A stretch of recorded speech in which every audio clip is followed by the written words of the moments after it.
guys, and welcome back to this week's episode on Data's Edge. We're joined again by Theresa Ancick. Hi. And today we're going to be continuing our conversation about organizations' culture and its impact on data governance and data culture. Last time we talked about just different levels of maturity along different people's journeys towards governance. And today we're going to be able to continue that conversation. So today we still have Michael, my co-host. He's here. So say hello, Michael. Hello. Yeah. So I guess let's just get started. So Theresa, I know you've been consulting with a lot of different people, in a bunch of different industries and verticals. What are, the most kind of common struggles that you see when they're kind of getting their data governance strategy up and running? Yeah. Hi, Michael. Hi, Rachel. Thanks for having me to start with. And I just, the primary issues a lot of times when I go into an organization that they're struggling with is generally in one of three categories. They are lacking in leadership support. They are unclear on what data governance is and the priorities the problems that they're trying to solve with it. And sometimes they've brought their data governance committees together too early, and they don't have the proper supports to sustain an ongoing ramp up of the functionality of the committee. So, for example, when you bring a data governance committee, there's a data owner who should know what their role is and how they would interact. A data steward, a data custodian, some stakeholders. But what do we do? What does the agenda look like? What is our goal? And sometimes they take on the entire domain and they want to do a definition for every single field in every single table. And then they get into it and they come across a risk or a barrier, and they don't have the proper procedures on how to escalate to get over those things. Sometimes they can argue over a definition of a term for months and months and months without resolution, or they finally think they have it and then they publish it, and then people continue to challenge the published term. Those are generally the things that I help provide a clear path to overcome. And Theresa, I'm curious what your thoughts are on a past experience of mine. Those three things you just mentioned, the lack of executive support understanding, priorities, maybe the committee coming together so fast. I feel like at one of the places I worked before, we kind of saw all three of those, but also who was trying to drive all of those initiatives and identify those things was our BI team. And then a part of that struggle was we had a very small BI team and lots of analysts embedded out in the business. And I just remember it being such a huge discussion of, was that the right setup? How do we get people involved for governance? Is it just supposed to be the BI team that's driving this? Is it a separate team? And at that point, we didn't have a separate team. We didn't have a governance team or had even thought of doing that. We just had a BI controlled narrative, and we still experienced those three things. Do you feel like that's a common approach or something you've seen? Rachel, that is a perfect description of what it is that I walk into on a regular basis. We know we want it. We know businesses are racing to data governance, and we know that they're finding a huge competitive advantage by doing data governance, but we're not sure who should be at the table. Should compliance run it? Some folks have different versions of what they think it is because it's an emerging technology. Right. So compliance thinks that it's, about policy, and then you hold people accountable to the policy, and the business is like, look, I just want to know what I'm looking at, and the BI team is saying, we want to stop trying to refigure out the same term over and over again. And we end up pulling it from different places, and it's making us look bad. And we don't want to look bad. We want to have, our reputation is on the line here. So there's all of those things that converge into different perspectives of what they think the priority should be. and the pathway to successful data governance. So it's really, I go in and start those conversations about what problems are you trying to solve. Right. That first point you said about just the lack of executive support, do you feel like it's an executive's responsibility to help identify who should be at the table, or do they just need to be at the table? Yeah, I think the executives sometimes that I see, they know that the data governance is a good thing, and they want to be able to say, hey, we need to check the box and say we have data governance, but even they aren't clear. They can't provide clear leadership on data governance when something comes up because they don't know. And they're probably just a little too far removed from what the process maybe they know is. They want it. Yeah. And they want to support you, but they don't know how to overcome a risk or a barrier. Almost like they don't know what they don't know, but they know where they should be. What's the right thing? Yeah. Correct. Yeah. Right. So what I like to do is be able to pull together that executive council and explain and educate them on what data governance is and what data governance leadership is really. There's something that you need to understand. What are the priorities of the organization from a data strategy, and how can we align all of these data governance committees to that strategy so that it's forwarding and really pushing it, forging it ahead at a greater pace. So that's definitely something, you do as a strategist with Acura Business Services, your company. When you see organizations trying to do that, put together that executive committee, do you see most people going external and finding someone like yourself and a business like yours to get there? Or do you find people trying to do it internally, or maybe a mix of both? Yeah. It's a Just combination. say probably they would start out on their own and then go to Theresa and realize that. We've tried this 3 times now. Please help. Yeah, it's a couple of different things. Sometimes they go to a big consulting firm and they come back with an 85-page PowerPoint presentation, and that they're getting that executive team going, and then they don't know what to do after that. And then they come to me, and I have a very pragmatic approach, a very practical approach to getting things up and running. And I follow their original strategy. And then there are those that come to me after it's like, listen, this is the 3rd attempt. We've been promising this and we haven't been able to make it happen. And we backed off after our 2nd time it failed, and now we're going to call it something else. We're going to rebrand it and try it again. We're going to call it data communities, or Can you think of the worst one you've heard as a rebrand? As a rebrand, data neighborhood is pretty bad. Data neighborhoods are pretty, The thing that I counsel people with that is that you if you're not going to go and call it data governance, and you're not going to call it a custodian or a steward, when you start going out to the conferences or you're looking to educate yourself on it, you've changed the language and you have to translate that. So it's harder to really onboard and then translate. So you just kind of made it harder on yourself. So it's best if you governance, nobody likes governance, but guess what? That's for some reason, that's the one that took traction. So I try not to steer people too far away from using what is becoming best practice. Right. And I love that becoming best practice. We all just, happened to attend that DGIQ conference. And something I noticed when I was talking to people was just terms that we use. They're not quite industry best practice yet for what is a data steward? What are they responsible for? What's the difference between a custodian and an owner? Just depending on who you talk to, you still have to be very clear about, when I use these words, this is what I mean, even within our own industry, because the definition is still evolving. You can have a whole conversation and then not be talking about the same thing. And then you start hearing things where you're like, wait, that doesn't actually make sense with what I was thinking. It's because we're not meaning the same things. It's goofy how I think. I had an absolutely wonderful conversation with somebody about what a data owner is. Really?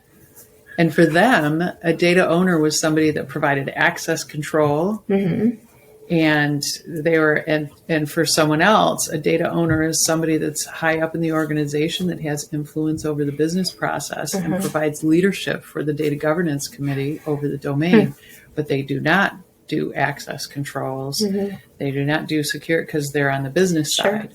So they what do we call the access control people? We have to come up with another name for that. So there's still a lot of things that are, the sand is shifting beneath our feet on a lot of these topics. So it's really important to provide that glossary of terms. Yeah, it really is. I feel like I still talk. We need data governance for data governance. Yeah. It's like holding a mirror up to a mirror. Yeah. I feel like I still talk to people where they're like, the data owner's the DBA. They own the system and they understand it. And I'm like, really? That's what you would say? But it's it just depends on where people are at, what they're trying to do, and how they interpret that term, you know? Yeah.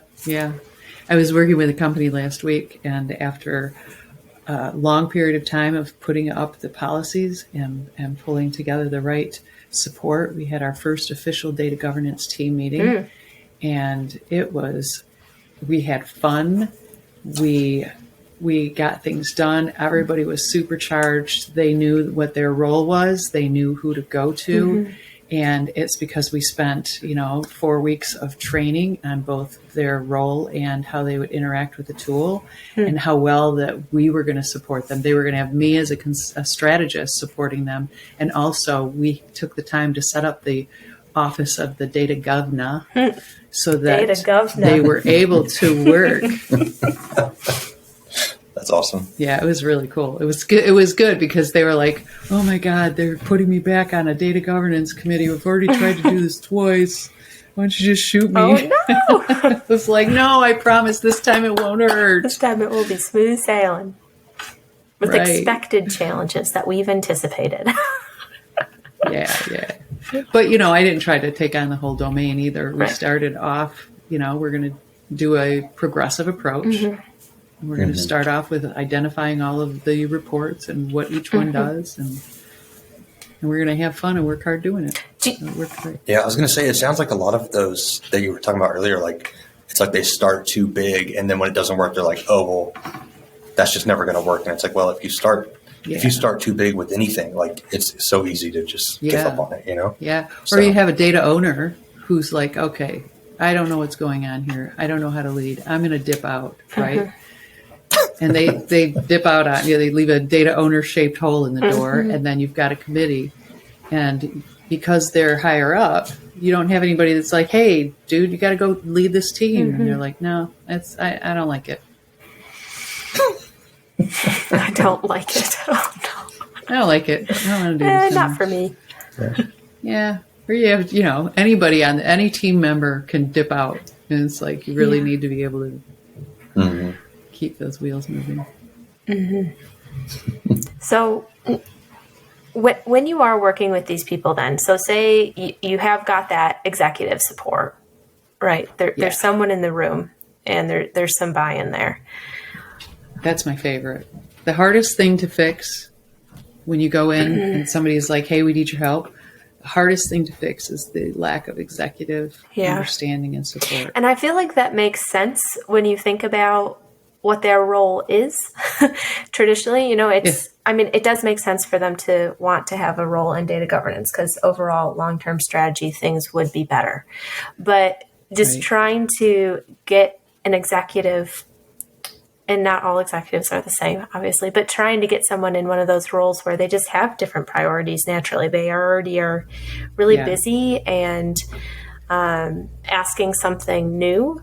It definitely in an industry that is newer, like governance. I think they know they need it, but to make it a priority is probably difficult. Would you say? Yeah, and they're not sure what they're doing on the executive council. Well, what does this do? Who's going to outline exactly what a data governance council's agenda should look like? We know we need one. There's some folks here. We sometimes talk about strategy, and then it devolves into going down the rabbit hole on a single topic, and then the hour's over and we disperse. Right. But you leave with a really lot don't have. Sorry, go ahead. We really don't have the conduits in place to elevate those securities. And sometimes by identifying your success metrics at each committee level and then combining them and saying to the council, you need to care about these success metrics. You need to be aware if somebody's dipping out, that you need to provide leadership for the team. You need to be aware when you've got two departments that both want to use the same terminology, but it doesn't mean the same thing. We need to be able to bring that here. And then they're like, oh, yeah, we can do that.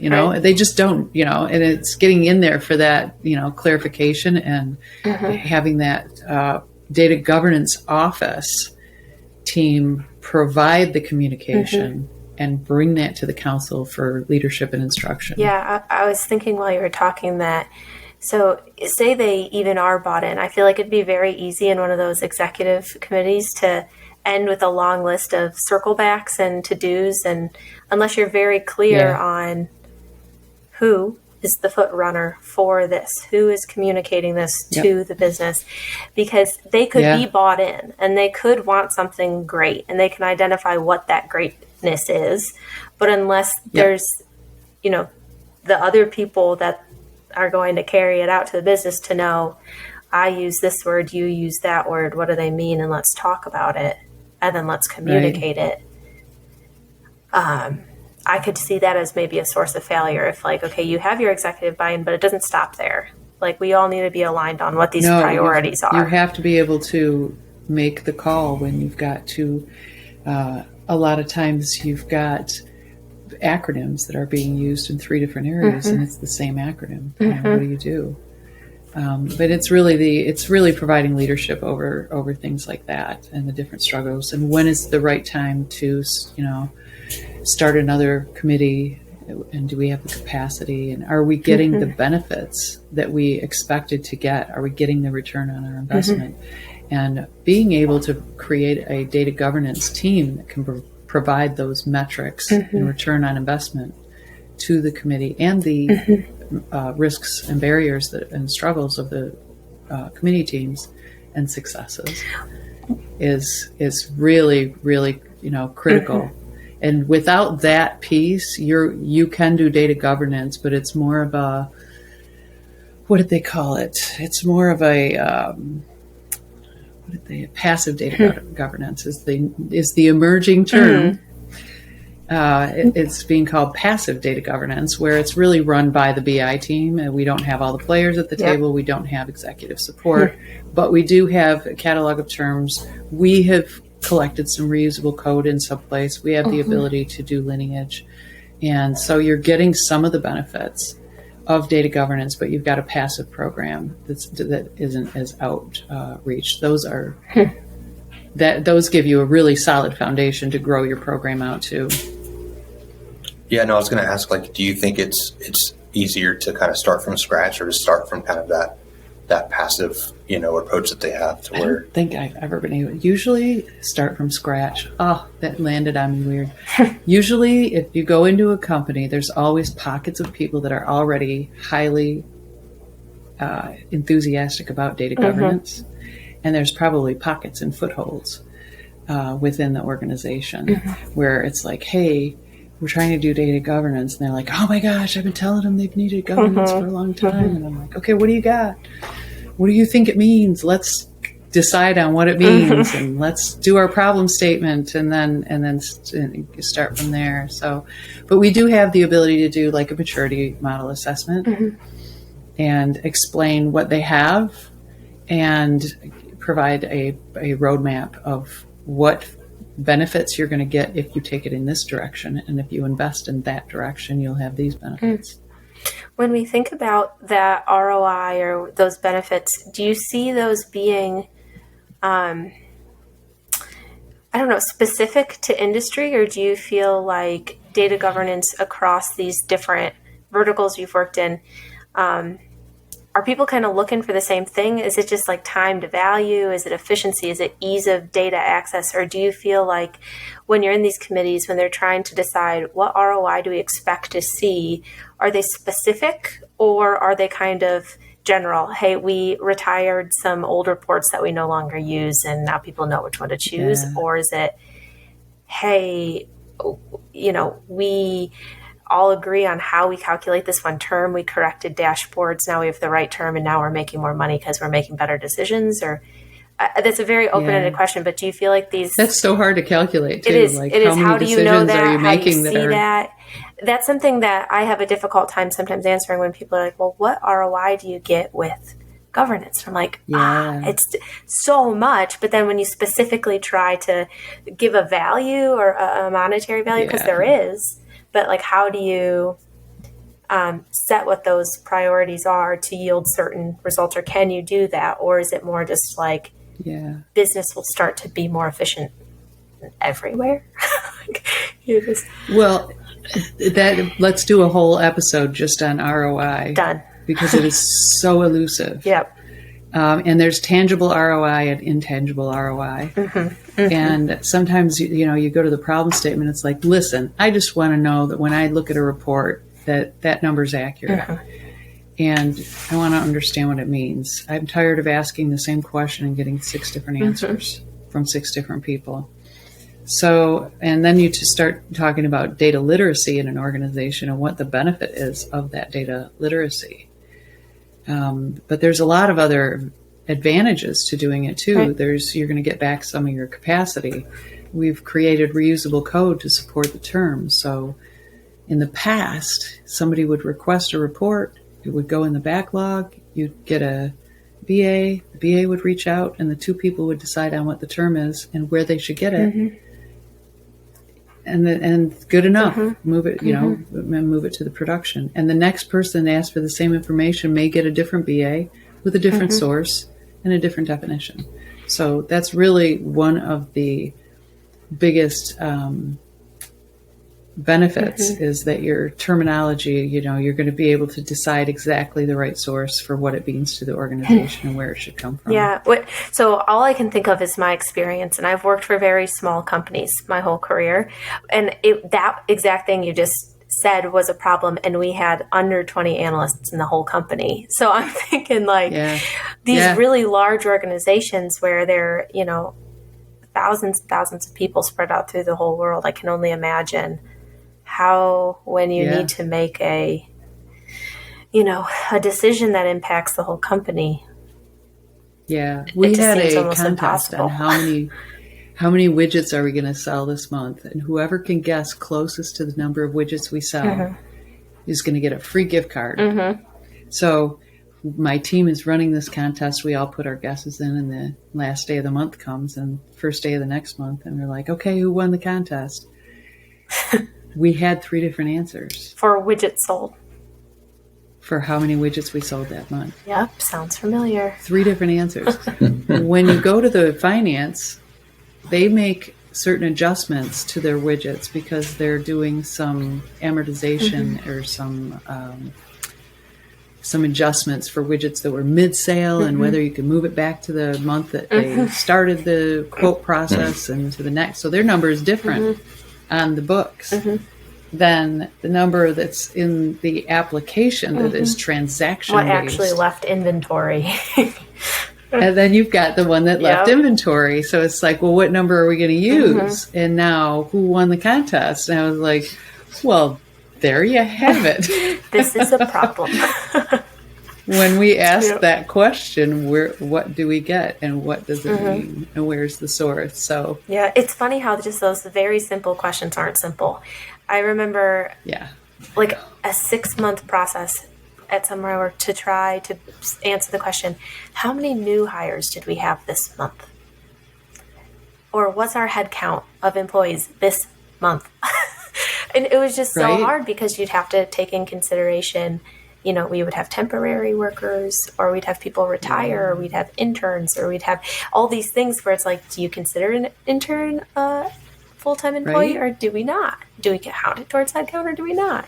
And every different analyst calculated that had anything to do with HR differently. So I just remember my head of HR being like, what is it? And I was like, I don't know. Like, the HR system says this, but like, I don't know. Like, if someone retires, are we saying that's a termination? Because it's not really, but it does affect headcount. It was just like months and months of confusion. And every month it was so stressful. I hated end of month.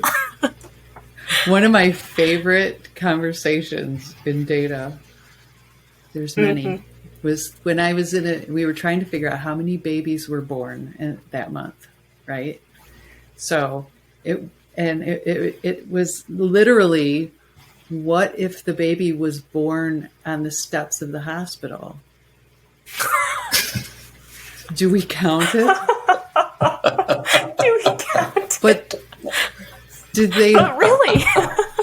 do we really? Oh my gosh. What if they were born en route? What if they were born in the ER? Do we count those? Uh-huh. What if, and it was just like, what if they were born after midnight on leap year? Fun fact there, I was actually born at 12:01, so like 1 minute away from being born the previous day. So You were born at 12:01. Was it on leap year? No. It was not that crazy. Yeah. But fairly, it was in January, so not like the furthest away you can be from. What if you were born New Year's Eve 1 minute after into the new year? That'd be kind of cool. Right.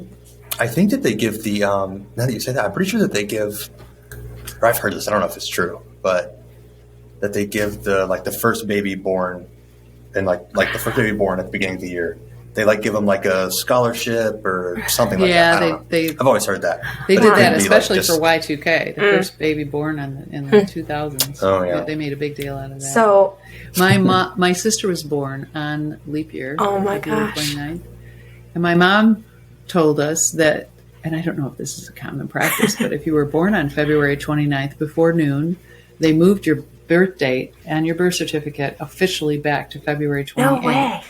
And if you were born after 12 o'clock, your birth date was officially moved to March 1st. Interesting. And my sister's birthday is March 1st. Ah. Huh. Otherwise, what are you going to do? Yeah, you get just don't. a birthday every 4 that's years? so What a sad. rip. Well, you're just young forever, basically. Then how do you count that metric? I don't know. Yeah, you age at 25%. So my sister and I, identical twins, I was born at 11:57 at night. So we almost had birthdays on different days. And Two my mom different was birthdays. like, heck no, these children are coming on the same day. Wow. I wonder how many times they actually Yeah, did they lie to her? Something I simple. don't know. All I know is she's 11 minutes older than I am. My poor mother. Oh, and does she lord it? Does she lord it over you? She does. Oh. I act like the older one though. Hannah, if you're listening. Oh, that's funny. Anyways, so where were we? We were talking about data stories, and those were some good ones. Yeah, those were some good ones. Yeah. Yeah. Sometimes you were asking me earlier about where to start, and it's starting from scratch. And I, for 10 years, I set up small businesses on their accounting applications, and sometimes they would call me and say, "We need you to do just our payroll. We want payroll in house." And I'd go in and do payroll, and then I would go do their payables and receivables and then some companies would call me in and say, we need our receivables. We want to bring our accounts receivables in-house. We're doing it all manually. And so you can start with data governance in a similar way, but you should always shoot to end up with having a fully functioning data governance program. So I try to assess what their strong points are. Sometimes I go in and they've got a really great person who's done data quality amazing, and I can plug that into the data governance committee, and they're already off and running, and then focus on getting the other things in place. So it's kind of like focusing on a part that focus on a part that we know they can succeed at. Yeah. Get that done and be like, look, we did this part. Yeah. This is done. This is running. What are you good at? Now let's focus on everything else. Yeah. And then sometimes I have to help the BI team put together things that they haven't done in the past. Nobody ever asked them for usage. I need to know who's using this report. And they're like, oh, we never had to report out who was getting that report before. And they may have never been asked for that before. And when data domains start looking at the incoming report requests for their domain of data, the BI team never had to figure out what domain that request belonged to before and assign it to a domain. So we need to get them prepared for that so that they know what to do. Otherwise, it's like you get the committee together. BI is not expecting these requests. They're not sure what to do with them. There's, and there's no glue to pull all that together to help support the processes. How do we make it so people can report a data quality issue and it goes into the data quality backlog for remediation, for long-term remediation, and setting up those processes and procedures? So that's a lot of what I spend my time doing. Sorry, I feel like I just went off on a tangent. No, you're good. And there. I thought of like 6 questions, and now I feel like I'm jumbled. Sometimes if you get the data governance committee together too early, they're not sure where they should start. Like, right. What terms are important to you, data governance committee? And they're like, I don't know. What do you think? Well, go look at some of your reports and tell us what you think is important on the report. Oh, the title on this one's pretty important. It's unfortunate that I think they identify what's important when something horrible has happened. Like, at least that was my experience. Yeah. Like, we made a really bad decision and lost a bunch of money off of some bad reports. Okay, how are we for sure calculating these things? Is this right? Right. But there has to be a way outside of data governance, like catastrophes, to be able to find what's important and what is that. Right. Or they talk about data governance when those catastrophes come up, and then it's resolved, and then I forget about it. The conversation kind of floats away. One thing I was thinking while you were talking, is when you have these priorities and say you do come up with that list of terms or you do come up with that list of reports that you want to attack, logistically, how do you see things getting done? Is it kind of like a sprint focus where you use a Kanban board or Kanban board? People say it differently, but like, do you give yourself a 2-week and you triangulate it, or do you feel like that doesn't really work with governance, or could it work? That's a great question. I can't even imagine trying to bring in sprint methodology to a company that's not very good at sprinting. With Agile, there's so many different versions of what Agile is. So I really try to plug into where they're at with their current development. I focus mostly on creating the backlogs and then helping them to prioritize those things so that they're going to have a strategic approach to addressing what they need to address. I help them figure out what reports are in production, and let's find out what people are asking for most. What field titles are appearing on the reports the most often. That's a good idea strategically of where you should start figuring out your terminology. And I feel like that makes sense too, right? To focus on priority and then focus on what are people needing, and kind of forgetting the fact that, okay, we've identified a need, we've identified a priority, and now it has to be done in 2 weeks. Yeah, well, and you'll notice in my approach and the way that the agenda is set up, it's very sprintish. So if you're not sprinting, cool. If you are sprinting, this is going to lend itself very easily. You could plug this into a team that is going to sprint through these backlogs and discuss every week what are you picking up. And once there's clarity, I'm sure that would be simple. I think that sprints are probably really difficult when, one, you don't have a priority, and then all of these like must have or fire requests come over, and then you get distracted, and it just doesn't really work all the time, I don't think. And that'll happen on a data governance team too. If you've got your backlog of terms that you're going to identify, somebody may call and say, hey, we just lost $10,000 because of confusion over this term, and the boss wants you to get it figure it out and publish it as soon as possible. It's going to adjust things, but sprints adjust like that too. So, and I feel like that's it kind almost of a does good lend thing. itself. Like, that's a good problem to have, of someone coming to you with we've identified a problem. So it's not even really a problem for the governance team. Like, this is a win. Yeah. Because they want us to fix this. Of course, the people having to deal with it or change their priority probably feel a little salty about it initially, but overall, good for data governance. Yeah, like long term, it's like, hey, they actually came to us with a problem that we can solve. Yeah, exactly. Yep. and analyze it. And then you get really, you start introducing new concepts and processes and procedures, and they get faster every time they cycle through it, which is really cool. Big measurement of success is when you hear somebody on the executive level that's about to make $1 million decision say, hey, is this report I'm looking at certified? Yep. And I'm like, yes, we're doing it. It's really great. Theresa, is there anything else you can think of trend-wise outside of these three things? Any other major things, or do you feel like pretty consistently it's this idea of, just support and buy-in from that exec level, being able to not being clear on priorities, trying to put something together and not really having the support to do it? Is there anything else, or do you feel like that's pretty comprehensive? It sounds comprehensive to me, but you have a lot. It does. Sometimes I get customers that call me and they're like, hey, you need to pull my program out of the toilet. I'm just like, not, and sometimes it's, the other thing I have to say is understaffing. They bought the tool and we don't have any administration. We don't have any stewards. So you've got one person who is assigned to data governance, and they literally have to get the capacity to support this program by trying to carve it out of the BAs on the business side, but they don't have a team of their own to set up the pillars.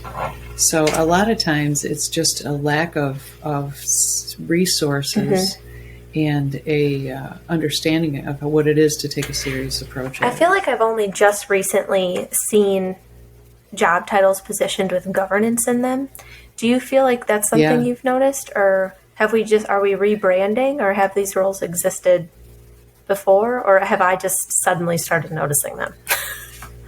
No, it's a thing now. You could put the word governance on a shoe and suddenly market that shoe. Hey, that's an idea. That'd be really good at a conference. We'll just start getting custom shoes made. It's great. Add it to our swag. And governance on the other. Data governance. Yeah, it's a thing, and I feel like especially with tools, it's like the Wild West, because you can have a tool that does only one component and market it as a data governance tool. It's kind of like having an application that only does accounts payable, but it doesn't write checks, and then marketing it as a finance package. Yeah, we do see that a ton. So, and if you're just getting started, you don't really know if you don't know. So you could onboard a tool that then doesn't meet all needs, and then you have to onboard many. And then it's costly. Yes, and that's another area that I help consult with is when we're trying to find the right tool, but we don't know what to ask. Right. So how can you help us do that? Well, Theresa, this has been really great, and I think this cues us up really great for the listeners to know we're going to get to talk to Theresa one more time in our next episode. We're going to be able to discuss data governance committees and councils, and just really what makes an effective committee and what is that committee responsible for. And we're really looking forward to that. So I think that we already know we don't want it to come together too soon, and we need support, but we're going to learn a lot more about it next time. Awesome. So thanks for having me, you guys. This was fun. Yeah, thanks for coming back. It's always a pleasure getting to talk to you.